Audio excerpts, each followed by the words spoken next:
Peace and blessings, family. My name is Jay, and today I'll talk to you guys today about the signs again. In the last video, we did Virgo, so now in this one, we're going to do Libra and what Libra represents. And with that being said, I'm going to get right into it. So Libra is the cardinal modality, and it's an air sign. We get cardinal air. We know cardinal modality deals with initiating, creating, innovating, inspiring, pioneering, etc. And air deals with intellectualizing, communicating, rationalizing, being relatable through thought. Deals with the mental mind. Or I think the thinking mind deals with the anyway. Yeah. So with that, those two, you get Libra, which is a cardinal air sign. It's a sign that likes to deal with a sign that likes to create and initiate its own ways of thinking, communicating, being relatable through rationality, through thought, and through rationality, thought, and intellect. And in a nutshell, also in astrology, if you are familiar with astrology or not, you know that there are these 12. There's not only 12 signs, but there's also 12 houses, and 12 houses are actually the houses which rule these signs. They actually can also explain why these signs carry this energy.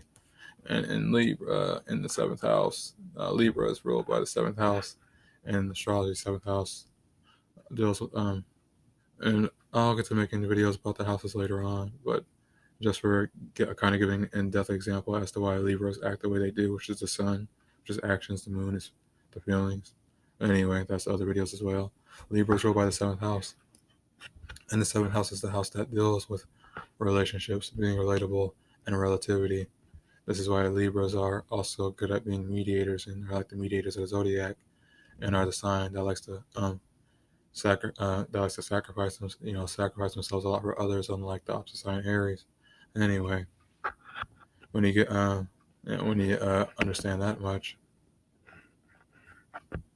knowing just that little bit, you kind of see why you act the way they do. But then there's the body part too, which I explain. And this um the body part that Libra rules is are the kidneys and the adrenal glands. And then getting into the planetary ruler of Libra, like Taurus. Libra is also ruled by Venus, which we know with what we already know, and with Venus we already know that Venus deals with love, how we give and receive it, and also what we value, and it also deals with resources as well. And since we know that Libra is an air sign, and it's ruled by Venus, we know that Libra values. You can kind of put it together. Libra is a sign that values, the mental mind, intellect, thought, and rationality in a nutshell. And knowing that, you can kind of see why that's how Libras are. That's how when you know that, you kind of understand now why Libras express and show their love in ways of communicating and being rational and being relatable to another person's point of view, and which goes to the thing with the relationships and relativity again. Anyway, we know that with knowing this, since these are very compassionate people, since we know these are very compassionate people, and just anybody that, and then any sign can deal with love, but particular signs that do deal with like compassion and love and all that, they have a tendency to overindulge or overcompensate, or whatever, how you look at it. And so that brings me to like the next thing with Libra, where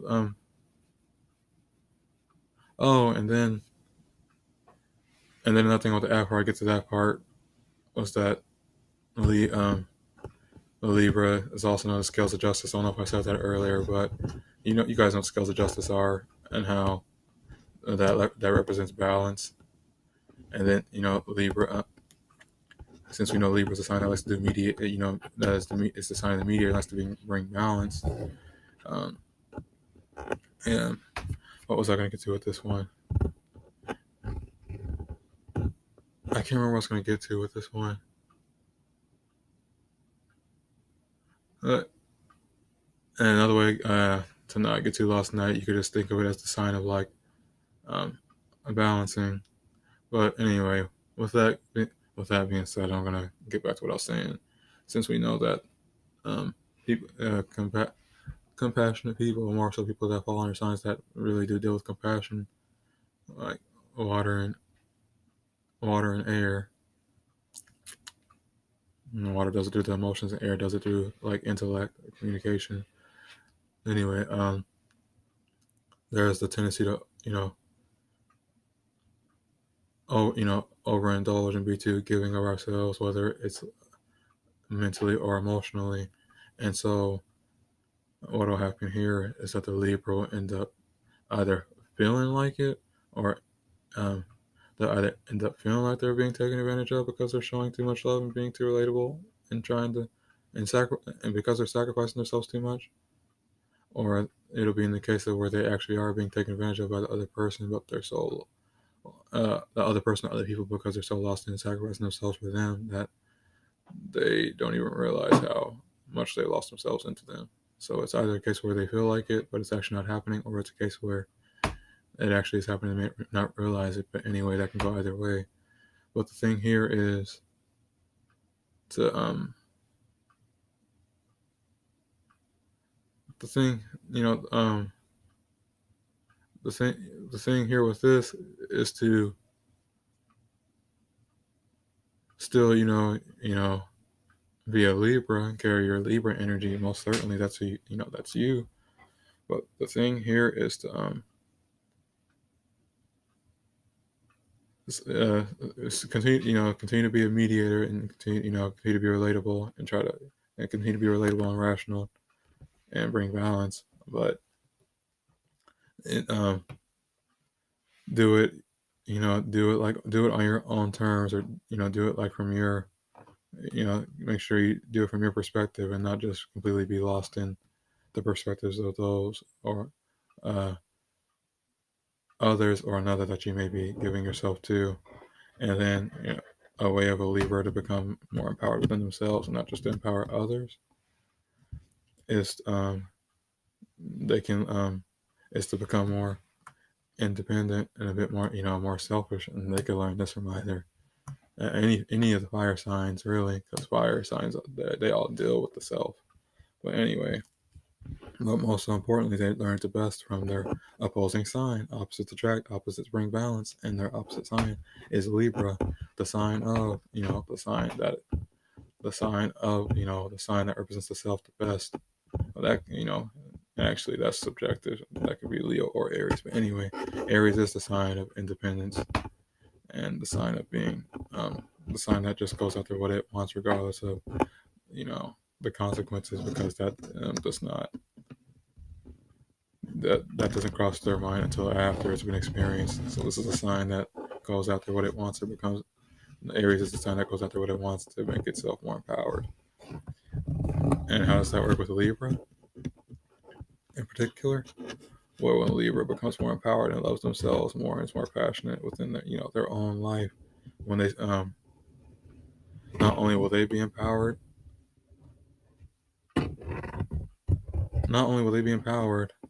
but when they go to be relatable with others, they'll know. Well, they're already going to know what and what not to say to others to help out, but more so importantly, they're going to have enough power, and they're going to have enough power and self love within themselves to where they won't get taken advantage of, or to where they know that to where they know that when they're being relatable and communicating with trying and communicating with others, try to help them out, bring balance to their situation, whether it's another person or it's or a relationship or whatever the case may be, they'll know that they'll know not they'll know what to say. They're already gonna know what to say, how to say it, and when to say it. But more so, they'll know. But more importantly, they'll know when to. They'll know when to, like create the boundaries, which is what fire deals with. They'll know when to create they'll know when to create boundaries. They'll know when to say, this is like all the advice I'm giving you. This is how much I can give you, or this is how I'm going to put it out there, so that so that it doesn't, so that there is not only a balance within the other person's situation, the relationship situation, but also within themselves, so they're not so that they're not over indulging and being too sacrificing. It's kind of like and another way to look, another way to break this down is kind of the same way, and this could be the same way for Gemini and Sagittarius too, and like any fire and air signs. Because another thing that I want to add is like nothing that I want to add while I'm on this to make it more simple is that Earth and Water are the feminine signs. Water deals with feminine irrationality, while Earth deals with feminine rationality, and then fire deals with masculine irrationality, while air deals with masculine rationality. I hope you guys get that. But yeah, going back to fire and air, it's like when you bring that masculine rationality to a sign that's when you put the signs that deal with masculinity, but more in like a physical way, it doesn't really, and it deals more so with the feelings. With the signs that also the other signs are also masculine, but deal somewhere with the thoughts. You when you do this, and this is what I want to get to. You merge the head, which is what air deals with the heart, which is what fire deals with, and that is the union. That's the union externally of the that's the union externally of the the masculine and feminine energies. If you get where I'm going with that. So yeah, that's what the fire signs come from the air signs. The air signs come from the fire signs. Period, regardless of which signs they may be, because ultimately they're all going to say the same thing. It's just that they all carry out energies in different ways based on planetary rulers and all that. But yeah, I think I'm gonna go ahead and end that one there. If you guys like this video, it's cool. Make sure to leave a like if you want. If you guys want to add something to it, want to share something that you think may be more enlightening, or just may help me grow, then that's also cool too. Constructive criticism and feedback is always appreciated. And with that being said, I'm gonna get up out of here. Love you guys. Talk to you guys later. Peace.